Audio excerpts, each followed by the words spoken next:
ನಮಸ್ಕಾರ ಜೇವರ್ಗಿ ಜನತೆಗೆ, ಇದು ಭೀಮವಾದ ನ್ಯೂಸ್. ಇವತ್ತು ವ್ಯವಸ್ಥೆಯಲ್ಲಿ ಭ್ರಷ್ಟಾಚಾರ ತಾಂಡವವಾಡುತ್ತಿದೆ.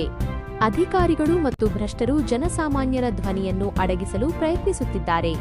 ಆದರೆ ನೆನಪಿರಲಿ, ಭೀಮವಾದ ನ್ಯೂಸ್ ತಂಡ ಯಾವುದೇ ಅಧಿಕಾರಿಯ ಬೆದರಿಕೆಗೂ ಬಗ್ಗುವುದಿಲ್ಲ, ಯಾವುದೇ ಹಣದ ಆಸೆಗೂ ಮಾರಾಟವಾಗುವುದಿಲ್ಲ. ನಮ್ಮ ಗುರಿ ಒಂದೇ, ನಿಮ್ಮ ಕಣ್ಣೆದುರು ನಡೆಯುತ್ತಿರುವ ಅನ್ಯಾಯಗಳನ್ನು ಬೆತ್ತಲೆ ಮಾಡುವುದು ಮತ್ತು ಸತ್ಯವನ್ನು ನಿಮ್ಮ ಮುಂದೆ ಇಡುವುದು.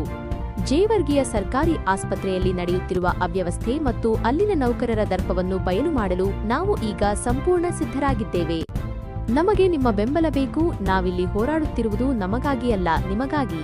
ಈ ಸತ್ಯದ ಹೋರಾಟಕ್ಕೆ ನಿಮ್ಮ ಶಕ್ತಿ ನಮಗೆ ಬೇಕು. ಕೂಡಲೇ ನಮ್ಮ ಯೂಟ್ಯೂಬ್ ಚಾನೆಲ್ಗೆ ಸಬ್ಸ್ಕ್ರೈಬ್ ಆಗಿ ಬೆಂಬಲ ನೀಡಿ. ನಿಮ್ಮ ಒಂದು ಸಬ್ಸ್ಕ್ರೈಬ್ ನಮಗೆ ಭ್ರಷ್ಟರ ವಿರುದ್ಧ ಗುಡುಗಲು 1000 ಆನೆಗಳ ಬಲ ನೀಡುತ್ತದೆ. ಬನ್ನಿ, ಜೇವರ್ಗಿಯನ್ನು ಭ್ರಷ್ಟಾಚಾರ ಮುಕ್ತವಾಗಿಸಲು ಕೈಜೋಡಿಸಿ. ಹೆಚ್ಚಿನ ಮಾಹಿತಿಗಾಗಿ ನೋಡ್ತಾ ಇರಿ ಭೀಮವಾದ ನ್ಯೂಸ್.